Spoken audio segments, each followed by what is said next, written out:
بسم اللہ الرحمن الرحیم وبہ نستعین الحمد للہ رب العالمین والصلاة والسلام علی سید المرسلین وعلی آلہ وصحبہ اجمعین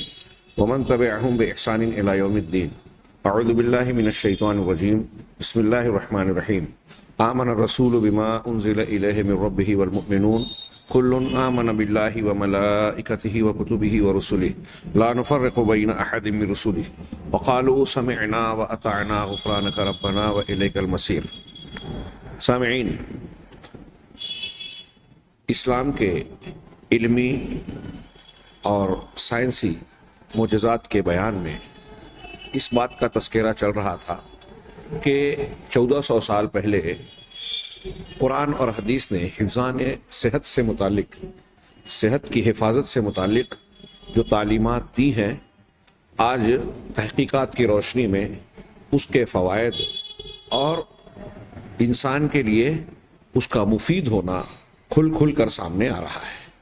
اس ضمن میں بعض باتوں کا تذکرہ ہوا. سرسری طور سے چند امور کا ہم ذکر کریں گے.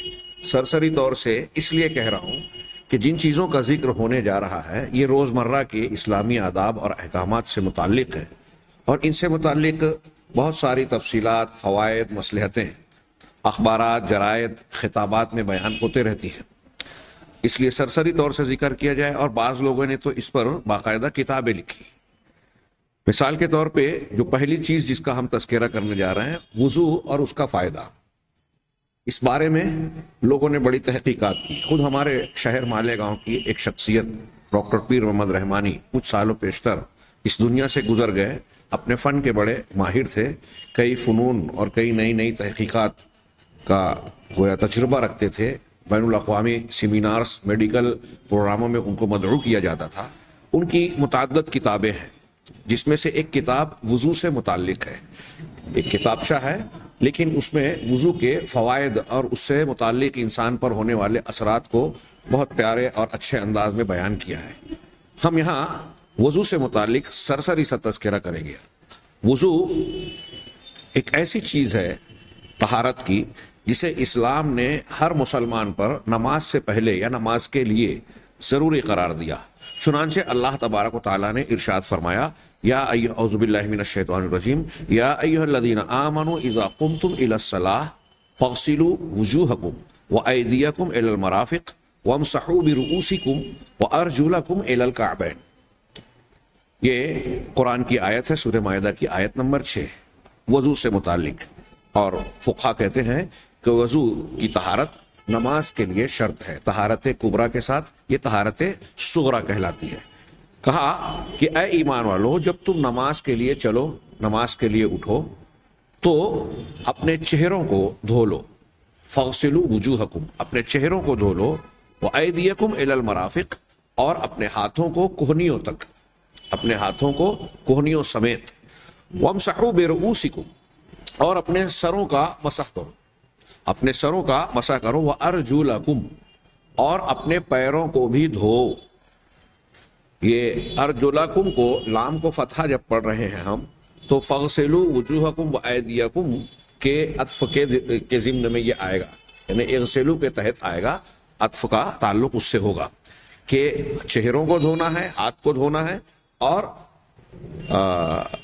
پیروں کو بھی دھونا ہے. درمیان میں سر کے مسح کا جو ذکر آیا تو یہ ترتیب کے لیے ہے. روافظ اسے وارجلکم پڑھتے ہیں اور یہ کہتے ہیں کہ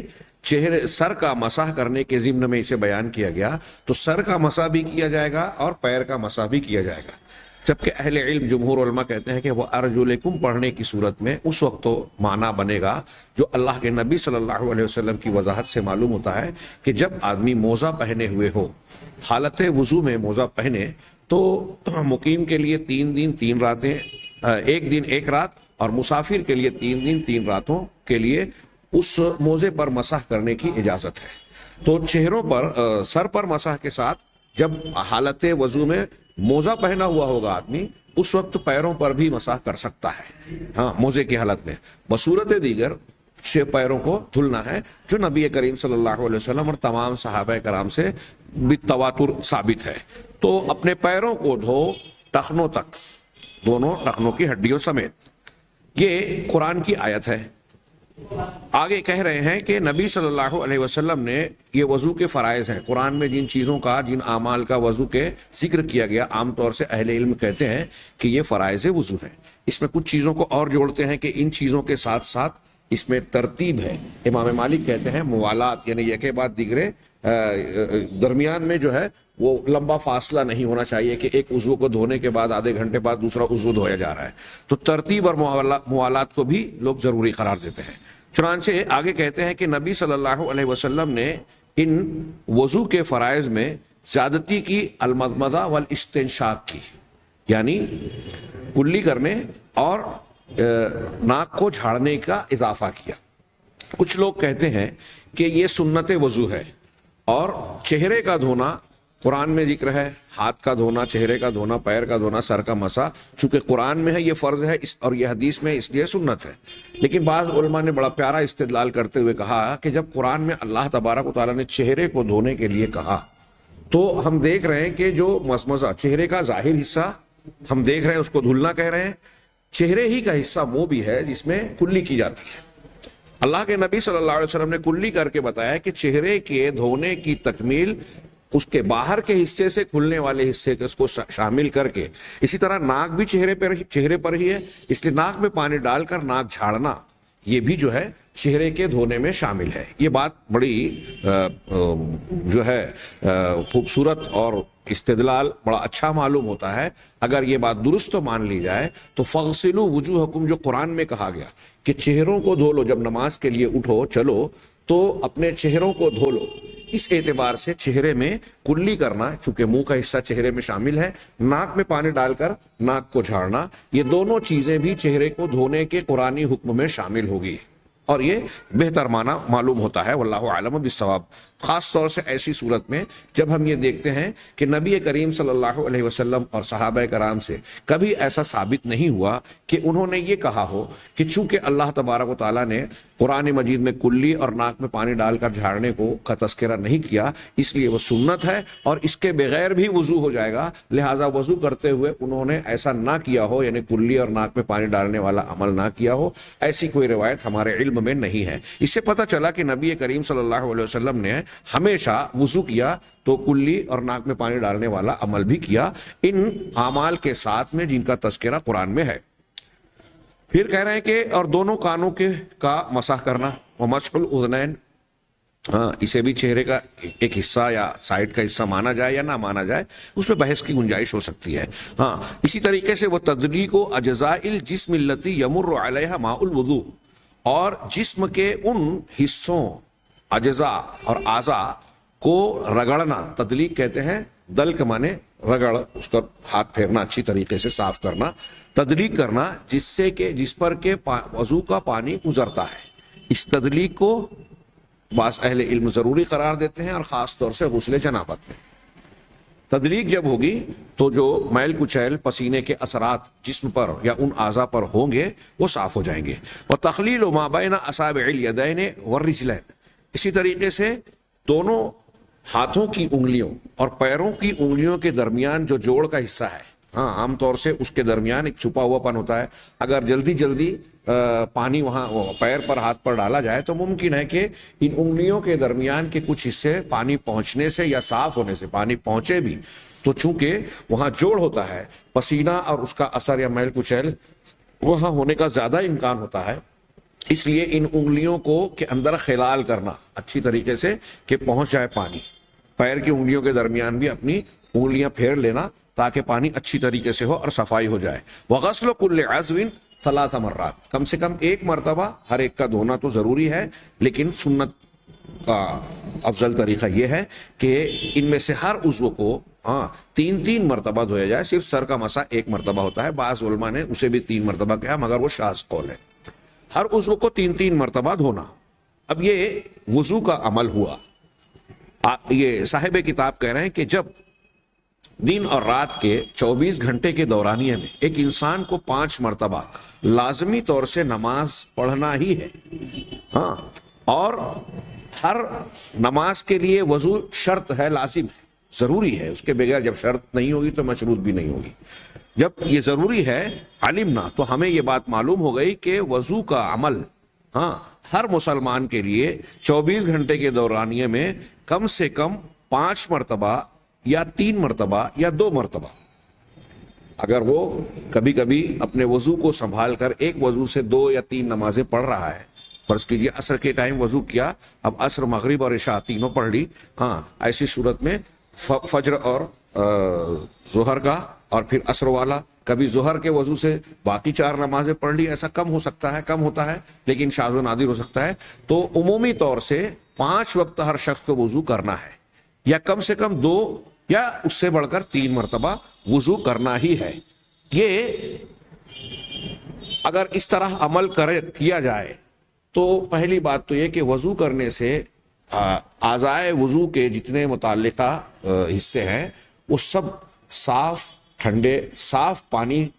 کے ذریعے سے دھلے جاتے ہیں، ان کی صفائی ہوتی ہے، چنانچہ اس سے آنکھوں میں رمد، آنکھوں میں جو گندگی اور کیچڑ وغیرہ ہے، ہاں اس کی صفائی ہو جائے گی، اس لیے کہ آنکھ کو اگر صاف پانی سے دن میں کئی مرتبہ دھویا جائے تو اس کی صفائی ہو جاتی ہے، اور اس کو اس صفائی نہ ہونے کی صورت میں آنکھ کو جو ضرر نقصان پہنچ سکتا ہے اس سے آنکھ کی حفاظت ہو جاتی ہے۔ اسی طرح کذالک فإن غسل المنخرین بماء بارد من اہم اسباب الوقایۃ من الزکام المتکرر، کہہ رہے ہیں کہ اسی طریقے سے ناک کے دونوں نتنوں کو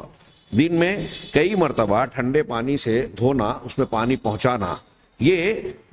بار بار ہونے والے زکام سے انسان کو بچانے کا ذریعہ اور سبب بنتا ہے۔ ہاں مجھے یاد پڑتا ہے، شاید ڈاکٹر پیر محمد رحمانی صاحب نے یا کسی اور ڈاکٹر نے یہ ذکر کیا کہ ناک کے اندر ایک خاص قسم کا وائرس پایا جاتا ہے بیماری کا، ہر انسان کے جسم میں ناک میں وہ ہو جاتا ہے، اور اس کا علاج صرف اور صرف سادہ صاف ٹھنڈا پانی ہے۔ اب ایک آدمی وضو کرتے ہوئے روزانہ بار بار کئی مرتبہ اس ٹھنڈے پانی کو ناک میں ڈال کر اس کو جھاڑتا ہے، صاف کرتا ہے، تو ظاہر سی بات ہے کہ یہ وائرس اور اس کے اثرات سے اس کی ناک صاف ہو جاتی ہے، اور وہ اس کی وجہ سے ہونے والی بیماری اور تکلیف سے محفوظ ہو جاتا ہے۔ یہ سائنس کی تحقیق کا نتیجہ ہے۔ اسی طرح چہرے اور دونوں کانوں کو دھونے، ہاتھوں کو دھونے کے فوائد بالکل ظاہر ہیں کہ یہ چہرہ اور ہاتھ عام طور سے انسانی جسم کے وہ حصے ہیں جو کھلے ہوئے ہوتے ہیں، ہاں پورے بدن پر آدمی لباس اور پوشاک پہنے ہوئے ہوتا ہے، تو عموماً جسم کے دوسرے حصے ڈھکے ہوئے ہوتے ہیں،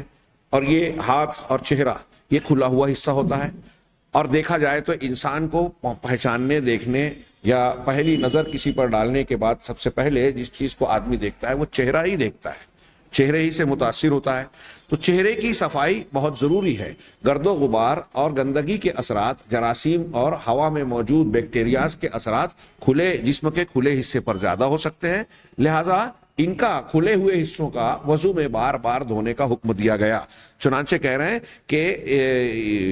ان کا بار بار دھونا، یہ ہر روز کا یہ عمل ان کی صحت کے لیے، صفائی کے لیے اور بیماریوں اور جراثیم سے بچاؤ کے لیے سب سے بہترین طریقہ ہے۔ اس کا کوئی بدل دنیا کے کسی قانون، ضابطے میں یا دوسرے عمل میں آپ کو نظر نہیں آئے گا۔ اور آخر میں یہ بات وقد اتضح اخیرا ان کثیر الجراثیم، کہہ رہے ہیں کہ یہ بات آخر میں جس وقت انہوں نے کتاب لی کہ ابھی جلد ہی یہ بات واضح ہو چکی ہے کہ بہت سارے جراثیم انسان کو جو ہے جلد کے راستے سے جو ہے انسان کو لاحق ہوتی ہے۔ ہاں یہ میں اس سے پہلے کا ایک جملہ بھول گیا کہ چھوٹ گیا، کہہ رہے ہیں کہ اسی طریقے سے وہ اجزاء جن کو وضو میں دھویا جاتا ہے عام طور سے ہاں جلد کے بیماریوں اور جلد پر التہاب، سوزش، جلن وغیرہ کے اثرات جلدی قبول کرتے ہیں۔ انہیں کھلے ہوئے جسم کے جو حصے ہیں اس پر گرد و غبار اور جراثیم، بیکٹیریاز کے اثرات ہوتے ہیں تو جلد اس سے متاثر ہوتی ہے۔ اور یہ بات آگے کہہ رہے ہیں کہ یہ بات معلوم ہو چکی ہے کہ بہت سارے جراثیم ہاں سب سے پہلے جلد کو ہی متاثر کرتے ہیں، اور جلد میں اگر کہیں پھٹن ہو جائے یا کوئی اس قسم کا زخم ہو جائے، التہاب، سوجن وغیرہ آ جائے، تو پھر بیکٹیریاز اور جراثیم کے لیے آسان ہوتا ہے کہ اس کے ذریعے سے جسم کے اندر سرایت کریں اور جسم کو بیماری کا نشانہ بنائیں۔ اب وضو کرنے سے جلد جب بار بار صاف ہوتی ہے تو اس کے امکانات کم سے کم اور بعض حالات میں معدوم ہو جاتے ہیں۔ اگر ایک آدمی اچھی طریقے سے وضو کی صفائی کرتا ہے وضو کے آداب کے ساتھ تو ممکن ہے کہ ان بیکٹیریاز اور جراثیم کو اس کے جسم میں داخلے کا راستہ ہی نہ مل سکے، اس پر اثر ہی نہ کر سکے۔ ولا شک فی انا، اور اس میں کہہ رہے ہیں کہ اس میں کوئی شک نہیں کہ اس بار بار کے دھونے میں یہ بظاہر چھوٹا سا عمل ہے، لیکن یہ آدھے غسل کی حیثیت رکھتا ہے، اور اس میں ایک اس معمولی سے عمل کی وجہ سے بہت ساری بیماریوں سے انسان محفوظ رہتا ہے، اس لیے کہ جلد کا خارجی حصہ جراثیم کو جسم کے داخلی حصے میں داخلے سے گویا رکاوٹ بن جاتا ہے صاف صفائی کی وجہ سے۔ آج جو لوگ میڈیکل سائنس سے خاص طور سے زخم وغیرہ کے تعلق سے معلومات رکھتے ہیں وہ یہ جانتے ہوں گے کہ اگر ایک انسان کو کہیں زخم لگے، پھوڑا پھنسی، کٹن پھٹن یا نشتر وغیرہ کے ذریعے سے یا مواد کے ذریعے سے کسی اور سبب سے جو زخم ہوا ہے، تو اس کے زخم کے ٹھیک ہونے کے لیے سب سے بنیادی اور اہم شرط یہ ہے کہ اس زخم کو بالکل صاف ستھرا رکھا جائے۔ جتنا آپ زخم کی صفائی کریں گے زہریلے مادے جراثیم کے مواد سے، جتنا آپ اس کو صاف کریں گے اتنا زیادہ قدرتی طور سے وہ زخم تیزی سے بھرے گا اور ٹھیک ہوگا۔ وضو کے ذریعے سے بار بار کی صفائی ہو رہی ہے اوپری حصے کی، اور جب بار بار کی صفائی ہو جا رہی ہے تو جراثیم کے اثرات کھلے طور سے کم ہو جاتے ہیں۔ کہہ رہے ہیں وہ عمل جراثیم رہے وہ جراثیم جو کہ منہ سے داخل ہوتے ہیں، تو یہ بھی منہ سے داخل ہونے والے بعض جراثیم، ان کے منہ میں داخل ہونے کا ایک بڑا ذریعہ انسان کے ہاتھوں کا جراثیم یا گندگی سے آلودہ ہونے کے سبب سے ہوتا ہے۔ اب اگر وضو کرتا ہے آدمی تو ہاتھوں کو بھی بار بار دھو رہا ہے، اب ہاتھ جب مستقل طور سے صاف ستھرا رہے گا تو یہ ہاتھوں کے ذریعے سے جو منہ میں یا جسم کے دوسرے حصوں میں جراثیم پہنچتے ہیں وہ بھی محفوظ ہوں گے۔ ابھی ہمارے یہاں جو کورونا کا جو معاملہ چلا، کورونا کی وبا چلی، اس میں سوشل ڈسٹنس اور نہ جانے کیا کیا احتیاطی تدابیر اختیار کرنے کے لیے کہی گئی، تو اس میں یہ بھی کہا گیا کہ اگر آپ کو آنکھ میں کھجلاہٹ ہو رہی ہے تو ہاتھ سے بار بار آنکھ نہ کھجلائیں، جسم کے دوسرے حصوں کو نہ کھجائیں، کیونکہ کورونا کا جو وائرس ہے وہ آنکھ پر اور پھر ناک میں اثر انداز ہوتا ہے۔ اب اس کے بعد جو ہے ان سے تحفظ کے لیے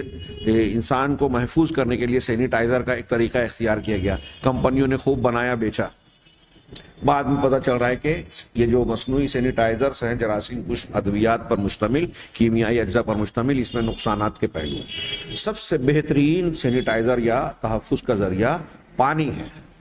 پانی کے ذریعے سے صفائی کی جائے، اور اس کے لیے اسلامی تعلیم کے مطابق اگر ایک بندہ روزانہ 5 وقت 5 نمازوں کے لیے، اب اگر کبھی خصوصی طور سے ایک آدمی تہجد کا اہتمام کر رہا ہے یا الگ وقت میں صلاۃ ضحیٰ، چاشت کی نماز، اشراق کی نماز جسے کہتے ہیں، ان نمازوں کا اہتمام کر رہا ہے اور ان کے لیے اگر الگ سے وضو کر رہا ہے تو وضو کرنے کا یہ عمل اور زیادہ بڑھ رہا ہے۔ کوئی شخص تلاوت قرآن کے لیے وضو کا اہتمام کرتا ہے تو اور بڑھ رہا ہے۔ تو سینیٹائزر کا یہ قرآن کا ایک اسلام کی تعلیمات کا ایک مستقل حصہ ہے کہ ہر روز ایک مسلمان بار بار اپنے آپ کو جراثیم سے صاف ستھرا بناتا ہے۔ چنانچہ وضو کے یہ چند فوائد کا تذکرہ، ان چند فوائد کا تذکرہ ہم نے کیا۔ اگر گہرائی میں جائیں تو جیسا کہ میں نے تذکرہ کیا کہ اس سے بہت تفصیل سے بیان کیا جا سکتا ہے، کتابیں لکھی جا سکتی ہیں، اور اہل علم نے کتابیں لکھی ہیں اس پر۔ جو شخص چاہتا ہے تو آج نیٹ کا دور ہے، ان تفصیلات کو دیکھ سکتا ہے۔ ہمیں صرف یہ پیش کرنا ہے کہ 1400 سال پہلے اسلام نے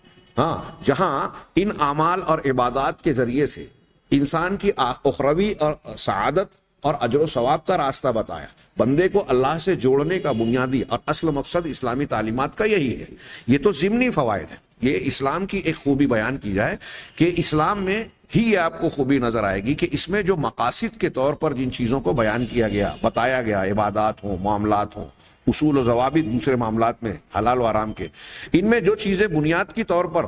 رکن اور فرض کے طور پر جو پیش کی گئی ہے، ان کا اصل مقصود تو عبادت ہے، اصل مقصود تو اللہ سے جوڑنا ہے، اللہ کی فرما برداری سمع و طاعت ہے۔ لیکن اس اصل مقصد کی تکمیل کے ضمن میں انسان کو دنیا اور آخرت کے بہت سارے فوائد حاصل ہوں گے۔ ایسا یہ جو بات میں کہہ رہا ہوں اسے اچھی طرح سے سمجھیں، ہو سکتا ہے میں اسے بہت تفصیل سے نہ پیش کر سکوں، اسے اچھی طرح سے سمجھیں، اس لیے کہ یہ بھی اسلام کا ایسا معجزہ ہے جو آپ کو دنیا کے کسی اور مذہب میں نظر نہیں آئے گا۔ یعنی ایک عمل جو اللہ تعالیٰ نے یا رسول اللہ صلی اللہ علیہ وسلم نے ہم کو بتایا ہے، اگر ہم اسے کرتے ہیں بظاہر وہ معمولی سا عمل نظر آتا ہے، لیکن اس سے ہم کو بہت سارے فوائد اور منافع حاصل ہوتے ہیں۔ ہم محسوس نہ کریں یہ الگ بات ہے، یا روزمرہ کے معمول ہونے کی حیثیت سے اس کے فوائد کو ہم سمجھ نہ سکیں، جان نہ سکیں، دھیان نہ دیں، ورنہ جو لوگ ان اعمال کو نہیں کرتے، ہاں، استنجا کے بعد پانی لینے کا جو صفائی کرنے کا حکم دیا گیا ہے، ہاں، ہمارے ایک ڈاکٹر متعلق نے بتایا کہ ایک غیر مسلم نے ان سے شکایت کی۔ میں ایک چھوٹی سی بات بتا رہا ہوں کہ ایک غیر مسلم نے شکایت کی، بہت مالدار آدمی، کہا کہ میں جب اپنی بیوی کے پاس جاتا ہوں تو استنجا کے مقام سے بہت ہی ناپسندیدہ بدبو آتی ہے، جس کی وجہ سے مجھے کراہت محسوس ہوتی ہے اور اس سے قریب ہونے کا دل نہیں ہوتا۔ اس بدبو کو پر قابو پانے کے لیے میں نے بہت قیمتی مہنگے سینٹ، عطریات، خوشبو لا کر دی، وہ استعمال بھی کرتی ہیں، لیکن اس کا ازالہ نہیں ہوتا۔ ڈاکٹر صاحب مسلمان تھے، انہوں نے یہ کہا کہ ان خوشبوؤں کی اس بدبو کو ہٹانے کے لیے ضرورت نہیں ہے، آپ کام کیجئے کہ اپنی اہلیہ سے کہیں کہ جب بھی استنجا وغیرہ سے فارغ ہوں تو پانی کا استعمال کریں، پانی اچھی طریقے سے استعمال کر کے اس کی صفائی کر لیں، یہ بدبو دور ہو جائے گی۔ اور بتایا کہ یہ ہمارے اسلام کی تعلیم ہے۔ چنانچہ جب انہوں نے یہ عمل کروایا اور کیا تو انہوں نے بعد میں اطلاع دی کہ واقعی اس عمل کو کرنے سے یہ بدبو دور ہو گئی اور مجھے اب ویسی کراہت محسوس نہیں ہوتی۔ یہ ایک چھوٹی سی چیز میں نے پیش کی۔ ایسے آپ اسلام کے ایک ایک حکم کو اگر جدید انداز میں دیکھیں گے تو اس کی تشریعی حکمت، فوائد اور پر مبنی، صحت کے سلسلے میں انسان کے لیے فائدہ مند، بیماریوں سے بچاؤ کا ذریعہ آپ کو ہر پہلو، ہر قدم پر نظر آئے گا، جس کو اگر ہم بیان کرنا چاہیں تو سال بھر بھی کم پڑے گا۔ یہ تو ہم چند مثالوں کو بیان کر رہے ہیں مختلف شعبوں سے متعلق، اسلام کے احکامات کے، زندگی کے جو الگ الگ شعبے ہیں ان سے الگ الگ شعبوں سے متعلق بعض امور کا کچھ حصہ ہم بیان کر رہے ہیں۔ آگے ہم بڑھتے ہیں۔ فائدۃ الاستحمام، غسل کرنے کا فائدہ۔ اس ضمن میں انہوں نے بہت ہی مختصر گفتگو کی اور کہا کہ اسلام نے بدن کو، مرد ہو یا عورت، پورے جسم کو جنسی اتصال یعنی جسمانی ملاپ، وظیفہ زوجیت ادا کرنے کے بعد یا احتلام ہونے کی شکل میں، نیند کی حالت میں احتلام ہو گیا ہو، مرد اور عورت کی ملاقات نہ ہو، دونوں صورتوں میں غسل کا حکم دیا۔ پورے جسم کو پانی سے بھگویا جائے اور اچھی طریقے سے صفائی کی جائے۔ قرآن میں یہ آیا ہے وَإِن كُنتُمْ جُنُبًا فَطَّهَّرُوا، اگر تم جنبی ہو تو خوب پاکی اختیار کرو۔ تو ایک طہارت وہ ہے جس کے بغیر نماز نہیں ہوتی، جس کو وضو کہتے ہیں، ہاں، اور ایک طہارت یہ ہے جس کو طہارت کبریٰ کہہ رہے ہیں، کہا جاتا ہے۔ حدث اکبر سے طہارت اکبر، طہارت کبریٰ لازم آتی ہے۔ پیشاب، پاخانہ، ہوا خارج ہو جائے، گہری نیند آ جائے تو وضو ٹوٹتا ہے، لیکن آدمی اگر احتلام یا جنسی اتصال کر لے تو اس سے غسل واجب ہوتا ہے، غسل ضروری ہوتا ہے۔ اللہ تبارک و تعالیٰ نے کہا کہ اگر تم جنبی ہو جاؤ، فطہروا، تو خوب طہارت یعنی نہا لو، غسل کر لو۔ ہاں، اب کہہ رہے ہیں کہ یہ طہارت ایسا عمل ہے جو مرد عورت دونوں کے لیے بہت زبردست طور پر فائدہ پہنچانے والا عمل ہے۔ اس سے یہ مفید ہے کیونکہ طبی اور عملی طور پر یہ بات ثابت ہو چکی ہے کہ انسان اس احتلام کے بعد یا جنسی اتصال کے بعد جو ہے اپنا جو نشاط ہے، ہاں، جسم کی قوت، سرگرمی، ہاں، اور جو ہے اس میں نشاط ہوتا ہے، وہ کھو دیتا ہے۔ ہاں، جنسی اتصال کے بعد اس کے اندر ایک قسم کی سستی، کاہلی، پژمردگی سی آ جاتی ہے، ہاں، اور اسے پھر سے قوت اور نشاط، ہاں، چستی، پھرتی جو ہے اس وقت حاصل ہوتی ہے جب وہ اچھی طریقے سے اپنے پورے جسم کو دھلتا ہے، یعنی غسل دیتا ہے، ہاں، اور جسم کے ایک ایک حصے کو صاف پانی سے رگڑ کر، دلک کر کے صاف کرتا ہے۔ امام مالک کہتے ہیں کہ دلک کرنا غسل جنابت میں پورے جسم کو پر ہاتھ پھیرنا یہ ضروری ہے۔ اللہ کے نبی صلی اللہ علیہ وسلم کی احادیث میں یہ بھی بیان کیا گیا کہ مغابن یعنی جو جوڑوں کا حصہ ہے، جیسے رانوں کی جڑ ہے، ہاں، بغل وغیرہ کا حصہ ہے، ان کو اور اچھی طریقے سے رگڑ کر صاف کیا جائے، دھویا جائے، کیونکہ پسینہ یہاں زیادہ جمع ہوتا ہے. ہاں، اور اسی طرح بعض حدیثوں میں غسل البراجم بھی آیا ہے کہ جوڑوں کو دھویا جائے. ہاں، مغابن کو اور براجم کو، جوڑ کے مقام پر گندگی زیادہ ہوتی ہے، پسینے اور بدبو کا اثر زیادہ ہوتا ہے، اس لیے ان کو اچھی طریقے سے دھویا جائے. انہوں نے اتنا ہی بیان کیا. کچھ سالوں پہلے میں نے ایک تحقیق پڑھی اور سنی تھی کہ مغرب کے کسی سائنسی فرم نے یہ ریسرچ کیا کہ ایک انسان کو ہم بستری کے بعد، احتلام کے بعد جو سستی آتی ہے اس کا کیا سبب ہے. تو انہوں نے یہ تحقیق پیش کی، نتیجہ پیش کیا کہ انسان کے جسم سے ایسی صورت میں جب اس کو باقاعدہ احتلام ہوتا ہے، انزال ہوتا ہے، دفق کے ساتھ اچھلتا پانی نکلتا ہے، تو اس عمل کے ساتھ ساتھ اس کے پورے جسم کے ہر مسام سے، جسم میں نامعلوم تعداد میں ہماری جلد پر مسامات ہیں، سوراخ ہیں باریک باریک جن سے بال نکلتے ہیں. ان مسامات سے ایک خاص قسم کی رطوبت نکلتی ہے پورے جسم سے. اب اگر وہ رطوبت جسم پر برقرار رہ جائے، قائم رہ جائے، صاف نہ کی جائے، تو یہ انسان کے لیے سستی کا بھی باعث ہوتی ہے، اور اگر وہ برقرار رہ جائے تو بعض جراثیم اور جلدی بیماریوں کا، اور پھر جلدی بیماری کے بعد اندرونی بیماریوں کا سبب بھی بن سکتی ہے. لہذا اگر اچھی طریقے سے رگڑ کر پورے جسم کو دھویا جائے تو یہ رطوبتیں جو مسامات سے نکل رہی ہیں یہ صاف ہوتی ہیں، اور انسان کا جسم پھر تازگی محسوس کرتا ہے. دیکھیے 1400 سال پہلے اس تحقیق کو جانے بغیر، اس تحقیق کو جب دنیا نہیں جانتی تھی، جناب محمد رسول اللہ صلی اللہ علیہ وسلم نے اس تحقیق کے بغیر اللہ کی طرف سے انسانوں کو فائدے کی یہ بات بتائی کہ اگر آپ احتلام یا حدث کبریٰ کا شکار ہوتے ہیں تو آپ غسل کریں، اچھی طریقے سے غسل کر کے بالکل اچھی طرح صفائی کریں. یہاں میں مزید کچھ اور گفتگو کروں، انشاءاللہ بعض چیزوں کو ہم اگلے درس میں پیش کریں گے. اللہ تعالیٰ سے دعا ہے کہ ہمیں صحیح دین سمجھنے اور اس پر عمل کرنے کی توفیق دے. وآخر دعوانا ان الحمدللہ رب العالمین.